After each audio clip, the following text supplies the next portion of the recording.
ओम नमः शिवाय। ओम नमः शिवाय। ओम नमः षष्ठ सर्ग धनुर्भंग और विवाह। श्री सूर्य जी बोले, हे अनंत विश्वामित्र जी ने लक्ष्मण के सहित श्री रामचंद्र जी का, बस अब हम महाराज जनक के पालित मिथिलापुरी को चलेंगे। महायज्ञोत्सव देखकर फिर तुम लोग अयोध्यापुरी को लौट सकते हो। ऐसा रवि रघुनाथ जी के साथ गंगा जी पार करने के लिए तत्पर आए। तब नाविक ने रघुनाथ जी को नाव पर चलने से रोक दिया। नाविक बोला, हे नाथ, है बात प्रसिद्ध थी, आपके चरणों में कोई मनुष्य बना देने वाला चून है। आपने अभी शिला तो स्त्री बना दिया, फिर शिला और काष्ठ में भेदी क्या है। अतः आप नौका पर चलने से पूर्व मैं आपके चरण कमलों को धोऊंगा। इस पर आपके चरणों को मलरहित करके मैं आपको श्री गंगा जी के उस पार ले चलूँगा। नहीं तो हे भगो, आपके चरण रजते स्पर्श से यदि मेरी नौका सुंदर युक्ति हुए तो मेरे कुटुंब की आजीविका ही मारी जाएगी। ऐसा कहकर तिब्बत ने उनके चरण धोए, फिर गंगा जी के पार ले गया। वहाँ से राम और लक्ष्मण सहित श्री विश्वामित्र जी मिथिलापुरी को चले।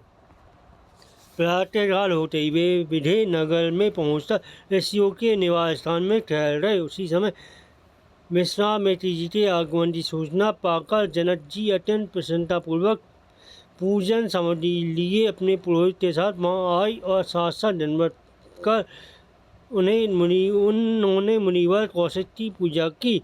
फिर साक्षात दूसरे सूर्य और चंद्रमा के समान अपने तेज से परिपूर्ण संपूर्ण दिशाओं को देवित्यमान करते हुए उन सर्व लक्षण संपन्न लघु कुमार को देखकर पूछा, हे वे देवपुत्रों के समान दो नर सारुल किसके पुत्र हैं? ये मेरे हृदय में समय नर और नारायण के समान प्रीति उत्पन्न करते हैं। तब मुनिवर विश्वामित्र जी ने कहा, महाराज, जनक को आनंदित करते हुए प्रसन्नतापूर्वक कहा, ये दोनों भाई राम और लक्ष्मण कौशल नरेश दशरथ जी के पुत्र हैं। मैं इन्हें अपने यज्ञ क्षत्रिय अयोध्या से लेकर आया था। मार्ग में आते समय मेरी प्रेरणा से अति पराक्रमी रघुनाथ जी ने एक ही बाण से धातनी ताटका को मार डाला। फिर मेरे आश्रम में पहुंचकर मेरा यज्ञ विध्वंस करने वाले स्वभाव आदि राक्षसों मार डाला तथा मारीच को समुद्र में फेंक दिया। अनंतर एक गंगा तट पर महर्षि गौतम के पुनित आश्रम में आए। वहाँ शिला रूप में स्थित गौतम पत्नी रेखा अपने चरण कमल के स्पर्श से उसे मनुष्य रूप बना दिया। अहल्या को देखकर राम जी ने उन्हें नमस्कार किया। फिर उससे बड़ी पूजा ग्रहण कर, इस समय तुम्हारे यहाँ शंकर का धनुष देखने के लिए आए हैं।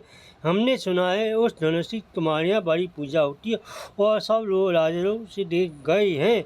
हे राजेंद्र, आप महादेव जी का उत्तम धनुष इन्हें दिखा दीजिए, क्योंकि ये उससे देखकर सीधे अपने माता पिता से मिलने के लिए अयोध्या जाना चाहते हैं।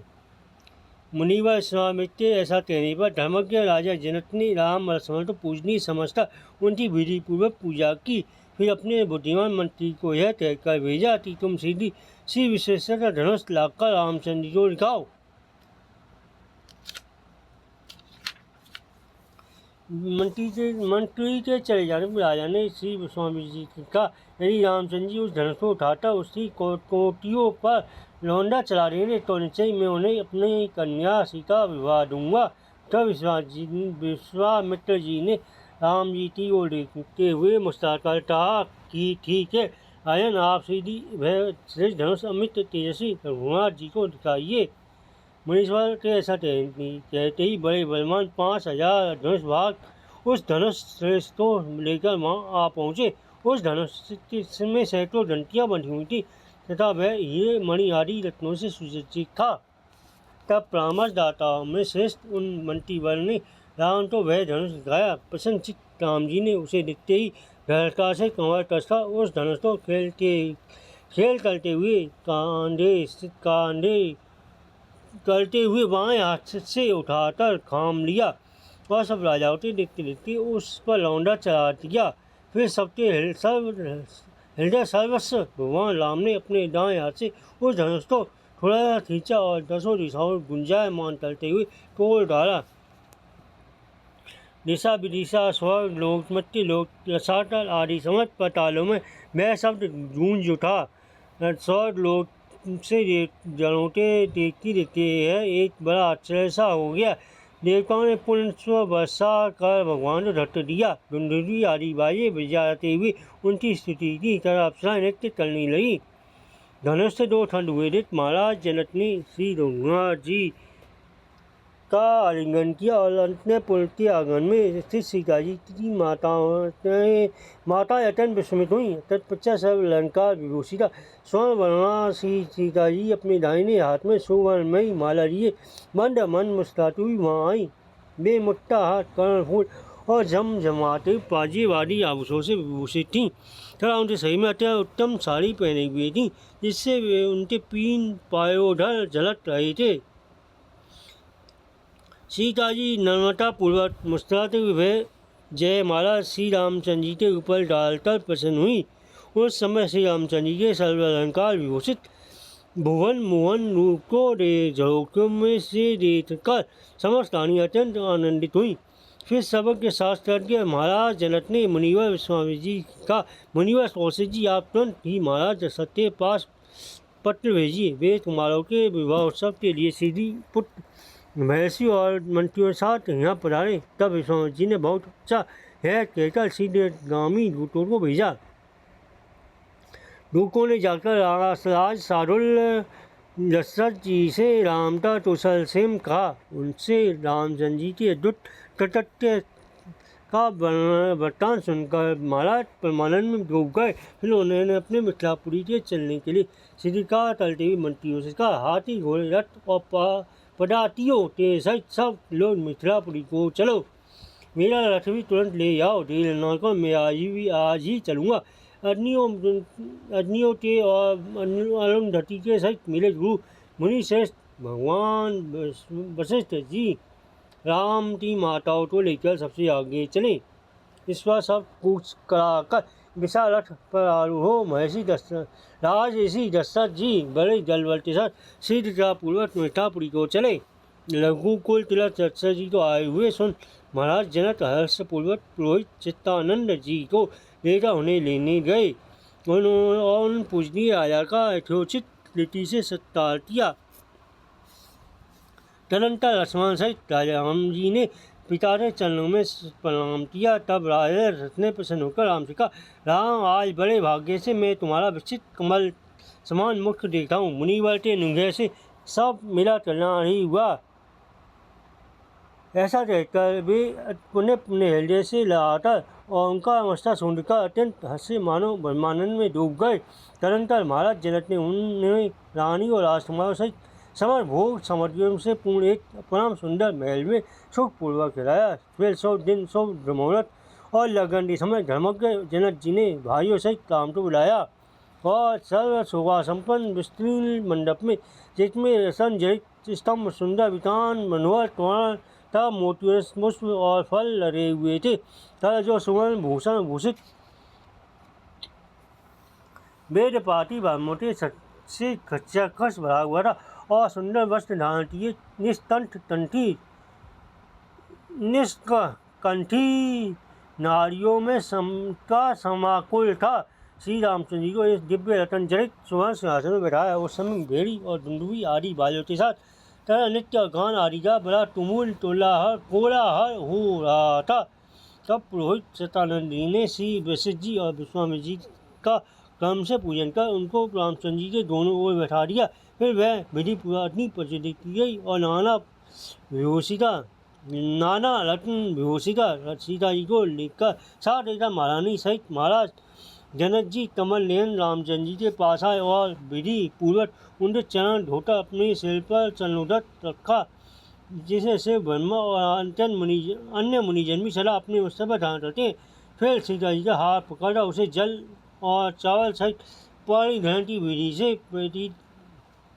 प्रीति पूर्वक श्री रामचंद्र जी के कर कमलों में दे दिया और श्री रघुनाथ में सुवर्ण और मुट्ठा आदि से अभिभूषित अपने पुत्र कमल लोचन सीता आपको सौंपता हूँ, आप प्रसन्न होइए। इस प्रकार सीता जी को प्रसन्न चित्त से श्री रामचंद्र जी के कर कमलों में सौंपकर जनक जी ऐसे आनंद मग्न हो गए।